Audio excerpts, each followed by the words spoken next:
The Boeing 737 descended through turbulent clouds over Kandahar airfield, its engine straining against the thin mountain air. In Row 9, Seat C, Lieutenant Colonel Roxanne Viper Castellanos slept with the practiced ease of someone who had learned to find rest anywhere: cockpits, bunkers, hospital beds. Her weathered flight jacket bore faded patches from 3 deployments, and her hands, even in sleep, maintained the relaxed grip of a pilot ready to take controls at any moment. She had no idea that in 17 minutes, everything would change. The commercial flight carried an unusual mix of passengers that October morning in 2019: contractors heading home, military personnel on leave, and a handful of civilians who probably shouldn't have been on this particular route. What none of them knew was that 847 miles northeast, a black operations team had just gone silent in the Hindu Kush Mountains, and the clock was already ticking on a mission that would reshape how the world understood modern warfare. Captain Marcus Reaper Thornfield moved down the aisle with the controlled urgency of someone who had delivered bad news before. His seal trident gleamed against his desert utilities, and passengers instinctively recognized the bearing of a man who killed for his country and lost sleep over it later. He carried a satellite phone that had been buzzing incessantly for the past 6 minutes, each call more desperate than the last. "Ladies and gentlemen, this is Captain Thornfield, United States Navy," he announced, his voice cutting through the cabin noise like a blade. "I need to speak with any combat pilots aboard this aircraft. This is not a drill, and this is not optional." The cabin fell silent except for the engine's persistent hum. Passengers exchanged glances, some reaching for their phones, others instinctively checking the emergency exits.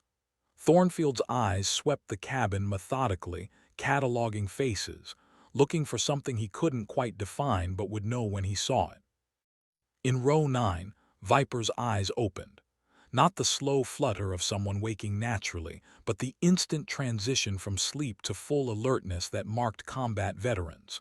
She had heard those words before, in different languages, different accents, but always carrying the same weight. Someone was about to die, and they needed her to prevent it. She didn't move yet. 23 years of military service had taught her to assess situations before revealing herself. The captain looked competent but desperate, a dangerous combination.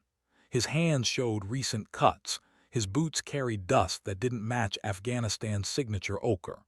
Wherever he had been, it wasn't officially sanctioned, and now he needed someone willing to cross lines that weren't supposed to exist. The question hung in the pressurized air like a challenge, and Viper knew her answer would determine whether she remained just another passenger heading home or became the protagonist in someone else's nightmare. 3 passengers raised their hands, only one mattered.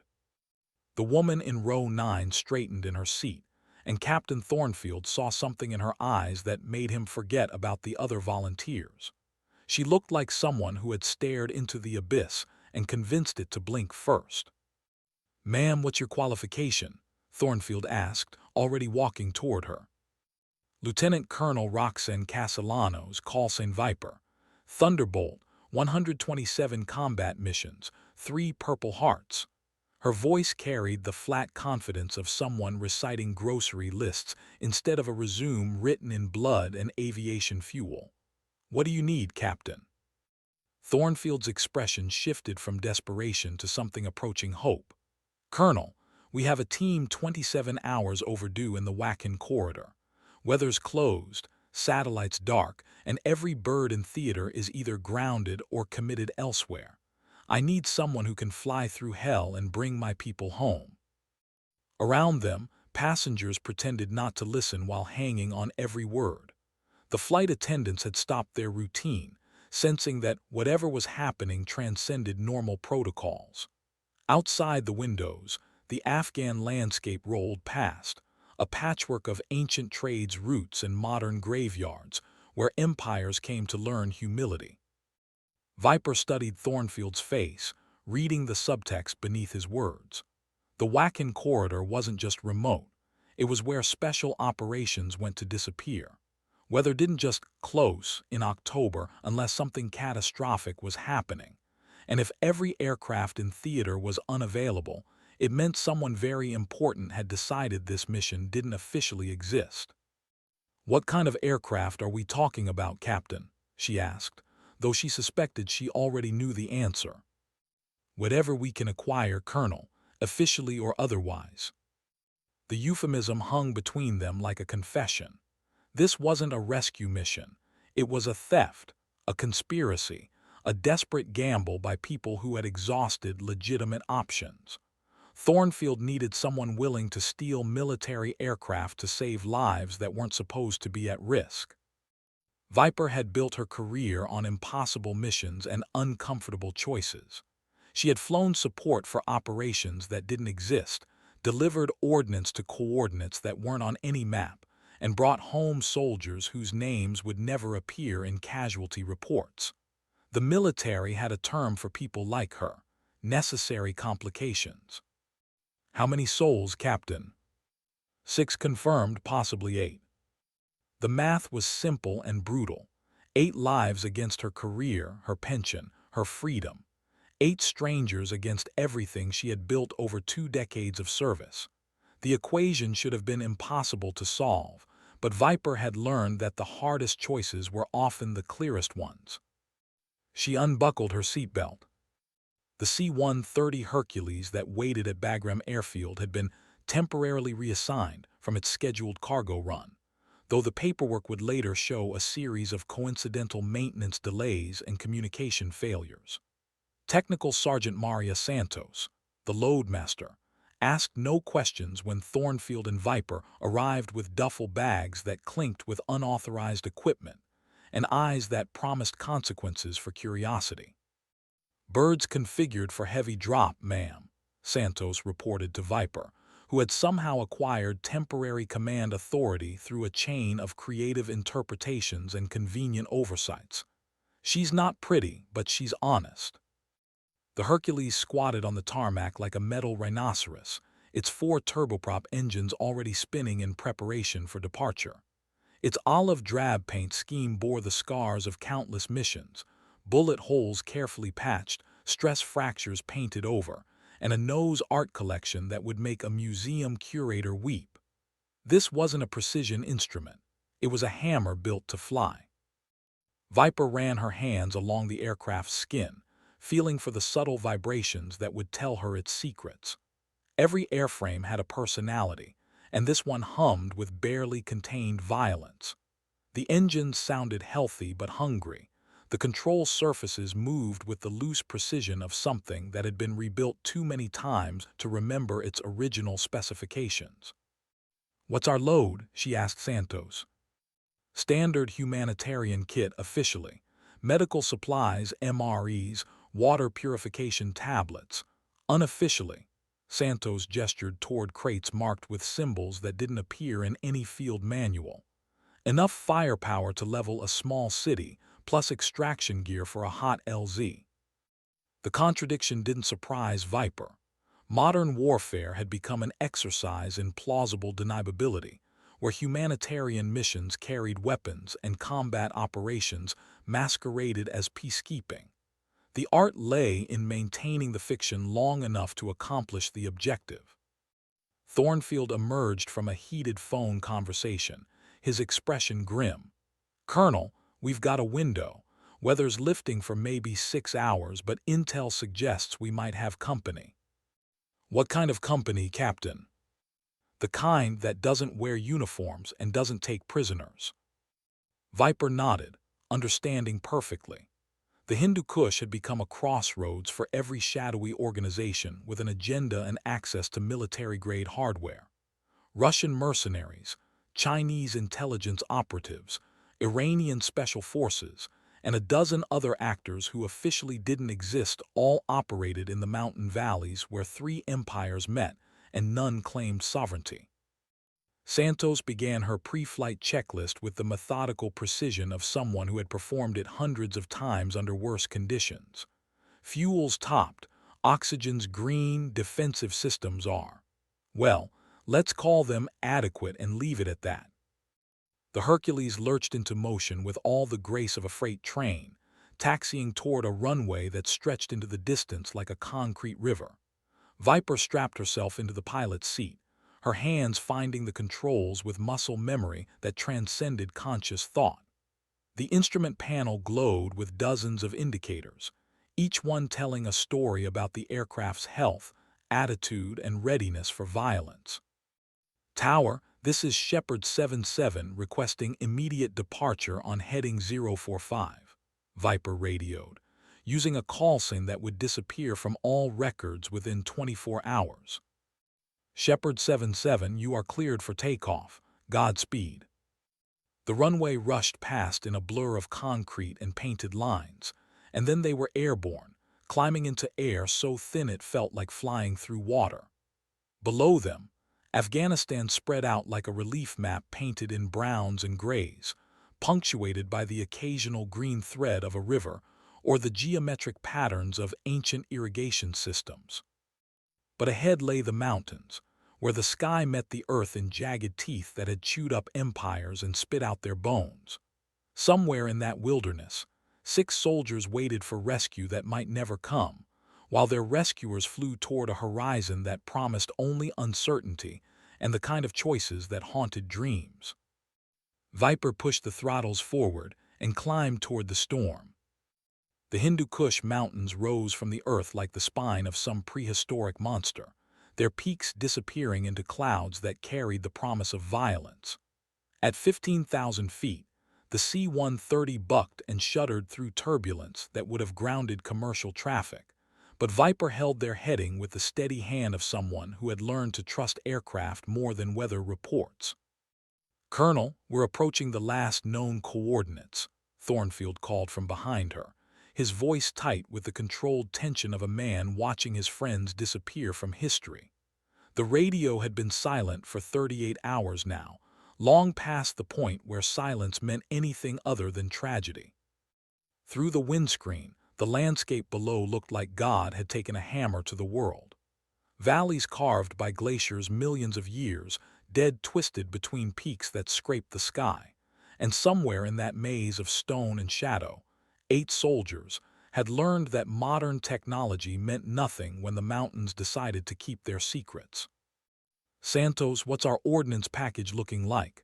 Viper asked, though she dreaded the answer. 2 Hellfires mounted external, standard defensive package and enough small arms to outfit a platoon, plus the extraction gear. Santos paused, consulting her manifest. "Ma'am, this load suggests we're expecting significant resistance." The euphemism didn't fool anyone. Significant resistance meant enemy forces equipped with surface-to-air missiles, heavy machine guns, and the kind of training that turned mountain valleys into killing fields. The missing soldiers hadn't just encountered bad weather. They had walked into an ambush designed by people who understood that the Afghan mountains had been swallowing armies since before Alexander the Great learned to regret his ambitions. Viper's radio crackled with static, then cleared to reveal a voice speaking accented English over what sounded like automatic weapons fire. "American aircraft, you are entering restricted airspace. Alter course immediately or face consequences."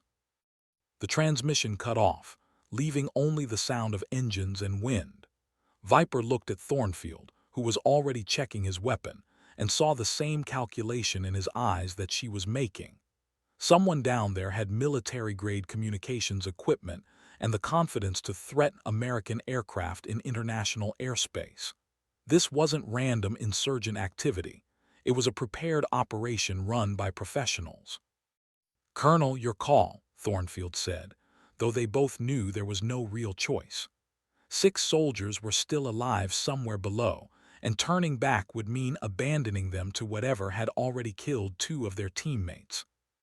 Viper banked left, diving toward a valley that appeared empty from altitude but probably swarmed with hostile forces preparing to turn their rescue mission into a funeral. The C-130 responded with the heavy grace of a machine built for exactly this kind of impossible situation, its engines roaring with the sound of American engineering refusing to yield to foreign threats.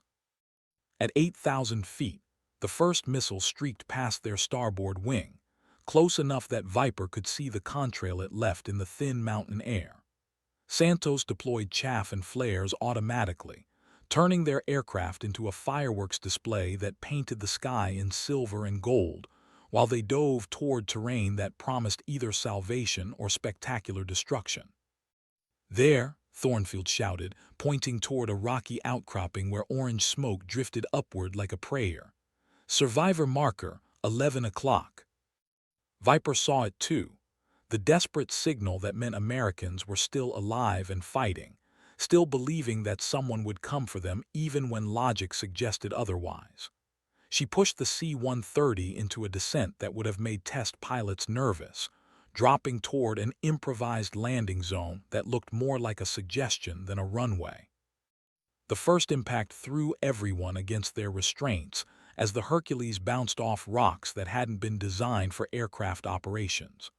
The second impact sounded like the world ending, but they were still moving forward, still slowing, still defying physics and common sense in equal measure. "Engines off, ramp down, everybody moves now," Santos commanded, transforming from crew member to combat medic in the space between heartbeats. And then they were running toward the smoke signals, carrying medical equipment and weapons, racing against time and hostile forces toward soldiers who had probably given up hope hours ago, but kept fighting anyway because that's what professionals do when the alternative is unacceptable. The firefight erupted from 3 directions simultaneously, muzzle flashes strobing like deadly lightning against the mountain backdrop. Viper found herself pressed against a boulder that offered minimal cover while bullets chewed chunks from the stone inches above her head, thinking that this was definitely not covered in any flight manual she had ever read. But the orange smoke still drifted upward, and somewhere beyond the gunfire, American voices were calling for help, and that made all the difference between a disaster and a mission worth completing. The sound of automatic weapons fire echoed off mountain walls like thunder, creating a symphony of violence that spoke fluent death in multiple calibers.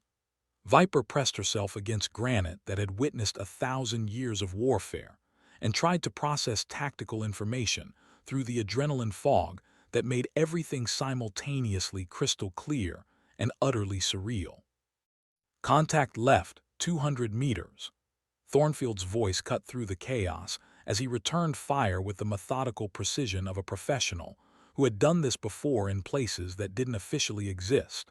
His rifle barked in controlled bursts, each shot calculated to preserve ammunition while maintaining suppression against an enemy that seemed to have unlimited supplies of both bullets and patience.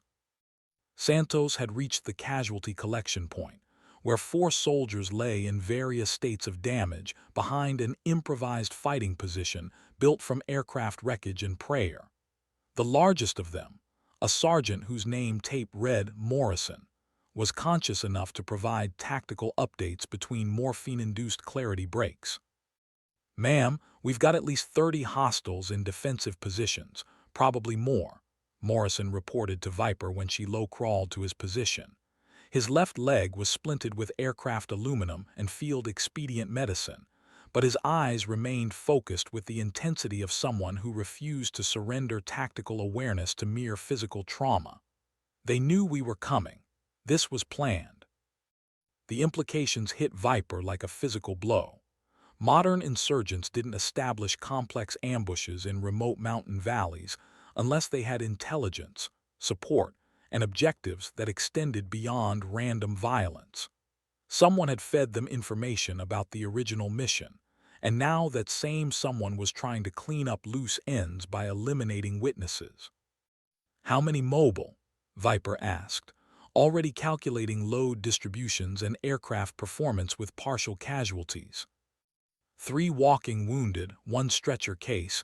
Morrison here is ambulatory with assistance," Santos reported. "But Colonel, we've got a problem. Johnson and Rodriguez didn't make it to the rally point." The words hung in the thin mountain air like a death sentence. 2 soldiers were still unaccounted for, somewhere in the maze of rocks and hostile fire, either dead or dying, while their teammates faced an impossible choice between certain extraction and uncertain rescue. Viper's radio crackled with an incoming transmission on a frequency that shouldn't have been accessible to anyone outside official channels. American Colonel, this is Commander Volkov. You have retrieved your surviving personnel. Depart immediately and this engagement ends. Continue operations and we will be forced to escalate.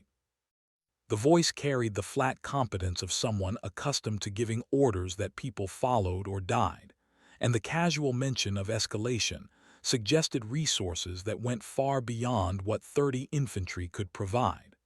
Viper found herself facing an opponent who knew her rank, her mission parameters, and probably her breakfast preferences. Commander, this is Colonel Castellanos. We have personnel unaccounted for. Standard protocol requires. Your standard protocol is no longer relevant, Colonel. You have 30 seconds to begin extraction procedures before we demonstrate the futility of American intervention in regional affairs. The transmission ended with the kind of finality that preceded explosions. Through her binoculars, Viper could see movement on ridgelines that commanded the entire valley, the distinctive signatures of heavy weapons being repositioned to create overlapping fields of fire. Whatever was coming would turn their improvised landing zone into a killing field that would make extraction impossible and survival unlikely. Morrison struggled to his feet, leaning heavily on his improvised crutch but maintaining the bearing of a soldier who wasn't finished fighting. Colonel, Johnson and Rodriguez were moving toward that cave system at 1400 when we lost contact. If they're alive, that's where they'll be. The cave system sat 800 meters away through terrain that offered minimal cover and maximum exposure to hostile fire.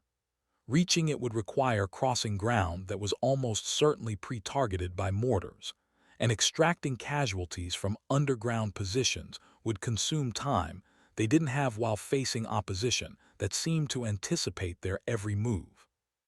But leaving soldiers behind violated every principle Viper had internalized during 23 years of service. The military might abandon missions, objectives, even strategic positions, but it never abandoned people.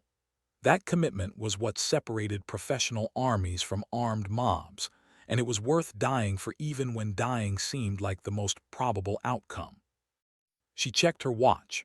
27 seconds until Commander Volkov's deadline expired, and the mountains learned whether American promises meant anything when tested by foreign steel. Santos, get the walking wounded to the aircraft. Thornfield, you're with me. We're going to get Johnson and Rodriguez.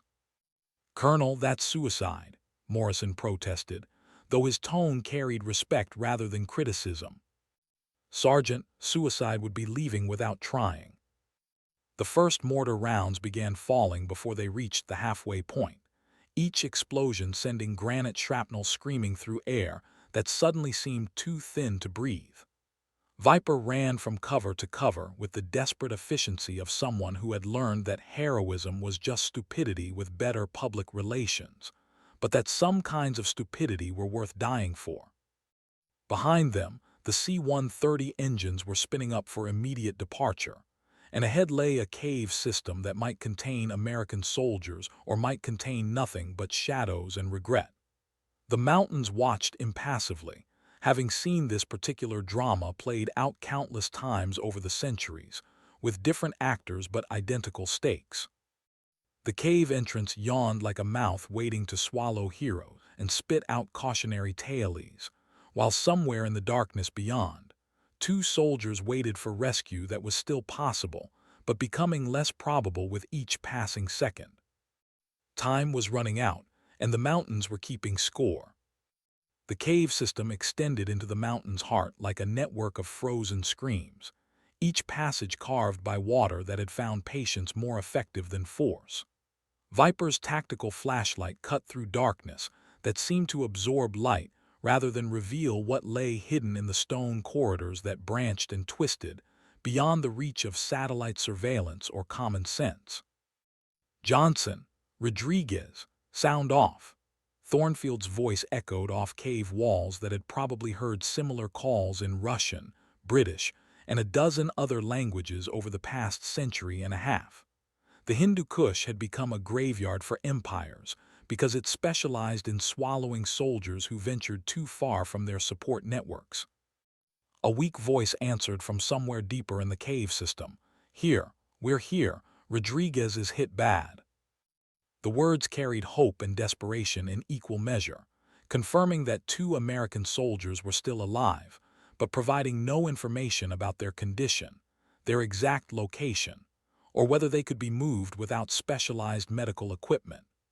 Viper calculated distances, time requirements, and probability matrices while moving deeper into stone corridors that seemed designed to frustrate extraction operations. They found Johnson and Rodriguez in a natural chamber 40 meters from the cave entrance, where ancient geological forces had carved a space large enough for a field aid station, but too small for optimism. Rodriguez lay unconscious on a stretcher improvised from equipment harnesses, his breathing shallow and irregular in the way that suggested internal injuries beyond field medicine's ability to address. Johnson looked up as their lights found him, his face showing the exhaustion of someone who had been fighting time, physics, and despair simultaneously. "Colonel, Rodriguez took shrapnel in the abdomen about 6 hours ago. I've stabilized the bleeding, but he needs real medical attention soon or—" He didn't finish the sentence, but medical training provided the conclusion. "Can he be moved?" Viper asked, though she was already helping Johnson prepare Rodriguez for evacuation. The unconscious soldier felt lighter than his equipment suggested, weight loss that spoke of blood loss and the kind of trauma that made extraction a race against cellular shutdown. "He's got about 30 minutes before shock becomes irreversible," Johnson reported with the clinical detachment of someone who had learned to compartmentalize horror in order to function under pressure. "But Colonel, there's something else you need to know." The pause that followed carried implications that made Viper stop preparing Rodriguez for movement and focus entirely on Johnson's expression, which had shifted from relief to the kind of reluctant revelation that preceded bad news delivered by professionals. "The team that hit us wasn't random insurgents. They knew our route, our timing, our communication protocols. Someone fed them intelligence that could only have come from inside our operational structure." Johnson's voice carried the flat certainty of someone reporting facts rather than suspicions. "This was an inside job, Colonel, and whoever set it up is still out there." The implications crashed over Viper like an avalanche of strategic complications.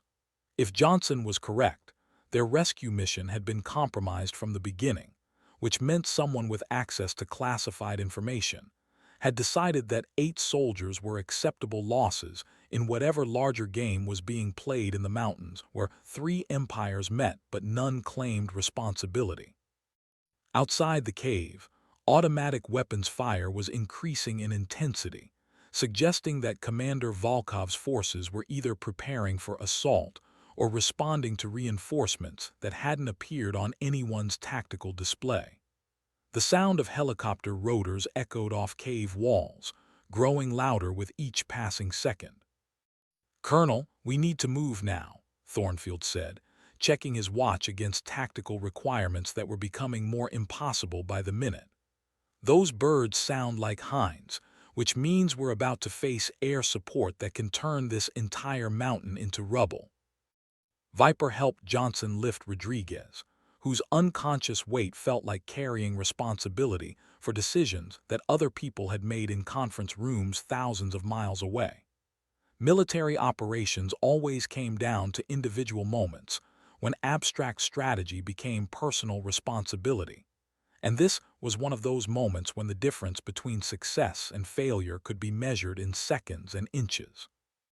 They moved through cave passages that seemed designed to frustrate movement, while hostile aircraft circled overhead like mechanical vultures, waiting for targets to emerge from cover. Each step forward was a small victory against physics, time, and the kind of tactical impossibility that made careers or ended them. The cave entrance appeared ahead like a doorway leading from safety to certain violence, beyond which lay 200 meters of open ground, hostile fire, and aircraft that were spinning up for immediate departure. Rodriguez's breathing had become more labored during the movement, suggesting that time was running out faster than tactical options were expanding. "On my mark, we run for the bird," Viper commanded, though the plan was less strategy than desperate improvisation guided by the principle that forward motion was better than static defeat. Behind them, the cave system held secrets that would probably die with the soldiers who had discovered them. Ahead lay 200 meters that would determine whether this mission became a rescue success or a multiple casualty event that would require creative explanations in official reports. But Rodriguez was still breathing, Johnson was still mobile, and the C-130 was still operational, which meant the mission was still possible even if probability suggested otherwise. "Mark!" They exploded from the cave entrance into daylight that felt like stepping into a firefight directed by cinematographers who specialized in spectacular violence. The first helicopter appeared over the eastern ridge line like a prehistoric insect with rockets instead of stinger, its rotor wash stirring dust clouds that provided concealment, while promising incoming ordnance designed to turn human beings into statistics. Viper ran across ground that erupted with bullet impacts, carrying her share of Rodriguez's weight while calculating the diminishing distance to aircraft that represented salvation or spectacular failure. The C-130's engines were at full power, Santos visible in the cargo door providing covering fire with a machine gun that sounded like democracy defending itself against foreign criticism. The first rocket-propelled grenade streaked past close enough that Viper could feel the heat signature, impacting against rocks that exploded into shrapnel clouds, designed to demonstrate the futility of American intervention in regional affairs. She stumbled, recovered, and kept moving toward the aircraft that looked simultaneously too far away and too fragile to survive sustained attack. Thornfield was returning fire with the methodical precision of someone who had learned that accurate shooting was more effective than rapid shooting, each round carefully placed to disrupt enemy fire patterns rather than achieve decisive tactical effects. His rifle work was covering their retreat, but ammunition was finite while hostility appeared to be renewable. 50 meters from the aircraft, Rodriguez began coughing up blood, suggesting that internal injuries were progressing faster than extraction procedures. Johnson was supporting more of the unconscious soldier's weight, his own exhaustion evident in the way he favored his left side where earlier wounds had been field-dressed but not properly treated. 25 meters from safety, the Hind helicopter achieved firing position and opened up with its chin-mounted cannon, sending 30 rounds screaming across the improvised landing zone in streams of tracer fire that looked like deadly fireworks. Santos returned fire with her machine gun, creating the kind of David versus Goliath confrontation that usually ended badly for David. 10 meters from the cargo ramp, Viper realized they were going to make it. Rodriguez was still breathing, Johnson was still mobile, and the C-130 was still operational despite battle damage that would require creative maintenance reports. The mission was going to succeed through a combination of professional competence, desperate improvisation, and the kind of luck that military operations required but couldn't depend on. 5 meters from salvation, everything went wrong simultaneously. The explosion lifted Viper off her feet and threw her against the aircraft's cargo ramp with enough force to remind her that physics didn't care about mission success or personal survival. Her ears rang with the high-pitched whine that accompanied concussion injuries, and her vision blurred with tears that might have been emotional or physiological. Rodriguez lay motionless 10 feet away, his field dressing scattered and bloody, while Johnson crouched over him performing medical procedures that looked more like ritual than treatment. The unconscious soldier's breathing had stopped, restarted, then stopped again in the irregular pattern that suggested cellular systems were shutting down faster than field medicine could compensate. "He's coding," Johnson shouted over the sound of aircraft engines and incoming fire, his hands performing chest compressions with the desperate rhythm of someone who refused to accept that death might be winning this particular tactical engagement. Santos appeared with medical equipment that looked inadequate for the situation, but represented their only available options. Her hands moved with practiced efficiency, establishing IV access and administering medications that might restore cardiac rhythm or might simply delay the inevitable by minutes that felt like hours. The Hind helicopter was repositioning for another attack run, its pilot demonstrating the kind of professional competence that made enemy aircraft dangerous rather than merely threatening. Commander Volkov's forces had training, equipment, and the tactical patience to turn American rescue attempts into object lessons about the futility of intervention in regional affairs.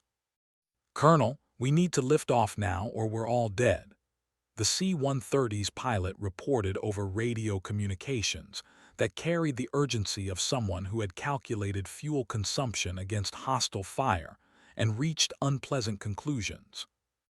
Viper looked at Rodriguez, who was technically still alive but whose survival prospects were declining with each passing second. Military medicine could perform miracles with proper equipment and controlled conditions, but battlefield treatment had limitations that couldn't be overcome through determination or professional competence. The moral calculation was simple and brutal. Leave immediately with one soldier who might survive, or stay longer and risk everyone for one soldier who probably wouldn't. Command decisions always came down to mathematics that involved human lives as variables in equations that someone else would have to solve. "Santos, what's his status?"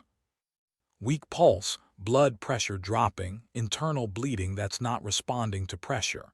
He needs immediate surgery or—" She didn't finish the sentence, but medical training provided the conclusion. The helicopter was completing its turn, weapons systems trained on aircraft that couldn't defend themselves against military-grade ordnance.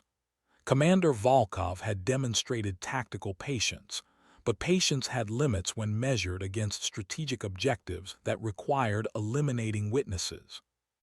Rodriguez's eyes opened, focused briefly on Viper's face, and managed what might have been a smile or might have been involuntary muscle contraction.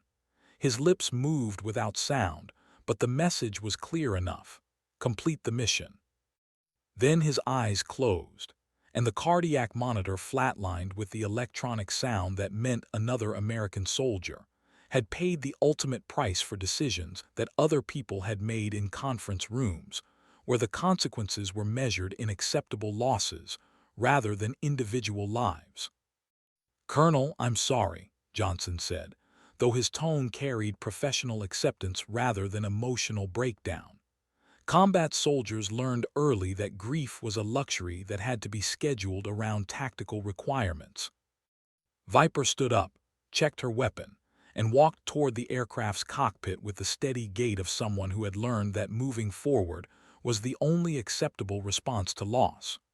Rodriguez was dead, but Johnson was still alive, and 4 other soldiers were depending on her to complete an extraction that had become both mission success and personal obligation. Behind them, the mountains watched impassively, having seen this particular drama countless times over the centuries. The C-130 lifted off from the improvised landing zone with all the grace of a freight train learning to fly, its engines straining against thin air and hostile fire in equal measure. Below them, muzzle flashes strobed like deadly fireworks, while Commander Volkov's forces demonstrated that foreign intervention in regional affairs carried consequences that extended beyond diplomatic protests. Viper held the controls with hands that had stopped shaking somewhere between Rodriguez's death and the decision to complete the mission, regardless of personal cost. The aircraft climbed through turbulence that felt like the mountain's final attempt to claim another American crew, while behind them, the valley disappeared into afternoon shadows that would soon hide all evidence of what had happened here. Bagram Tower. This is Shepherd 77 requesting immediate medical assistance for multiple casualties, she transmitted, using radio procedures that would initiate response protocols while maintaining the fiction that this had been a routine humanitarian mission rather than an unauthorized rescue operation. Shepherd 77, medical team standing by. What's your ETA and casualty status? The question hung in the cockpit like a challenge to summarize the previous 6 hours in terms that would fit official reports. How do you explain that 8 soldiers had become 7, that routine operations had become international incidents, and that someone with access to classified information had decided that American lives were acceptable losses in whatever game was being played where 3 empires met? Bagram Tower, ETA 27 minutes, 5 ambulatory casualties, 1 KIA, Viper reported, using military euphemisms that reduced Rodriguez's death to administrative categories, while his body lay in the cargo hold wrapped in a poncho that had been intended for weather protection rather than burial preparation. The radio acknowledged with the professional detachment that characterized military communications during crisis situations. Someone would meet them on the tarmac with medical equipment, casualty processing procedures, and questions that would require answers that might not align perfectly with official narratives. Behind Viper, Johnson sat with the other survivors, all of them staring at nothing with the 1,000-yard expression that marked soldiers who had seen too much death compressed into too little time. Morrison was unconscious from exhaustion and morphine, while the others maintained the alert passivity of people waiting for someone else to make decisions about their immediate future. Thornfield moved forward from the cargo hold, his expression carrying the weight of someone who had participated in operations that would never appear in official records. "Colonel, we need to talk about what Johnson discovered, if there's a security breach in our operational structure." "Not now, Captain," Viper interrupted, though she understood the implications perfectly. Someone with access to mission planning had provided intelligence that turned routine operations into ambush scenarios, which meant the threat extended beyond foreign hostiles to domestic betrayal. The investigation would come later, along with the official reports, the classified briefings, and the kind of consequences that ended careers or started them depending on which side of the security breach you occupied. For now, her responsibility was getting these soldiers to medical treatment and ensuring that Rodriguez's death meant something more than acceptable losses in someone else's strategic calculations. The Afghanistan landscape rolled beneath them like a relief map painted in browns and grays, punctuated by the geometric patterns of ancient irrigation systems and the occasional green thread of rivers that had been carrying secrets, since before empires learned to regret their ambitions in these mountains.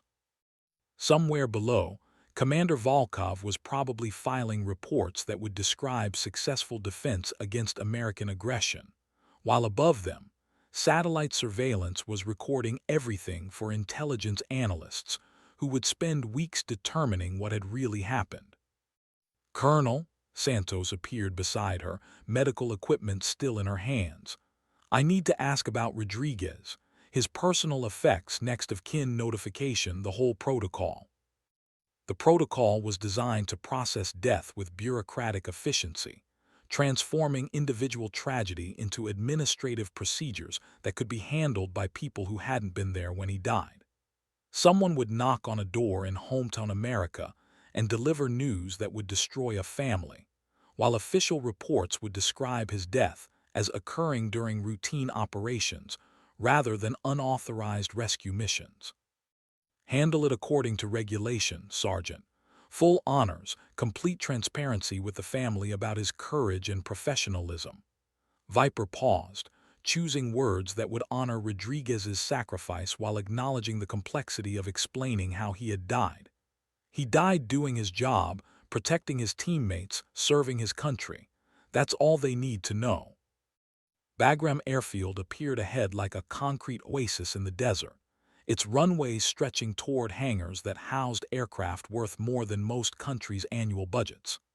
Air traffic control was already clearing approaches for their emergency landing, while medical teams were positioning ambulances and trauma equipment for casualties whose injuries represented the human.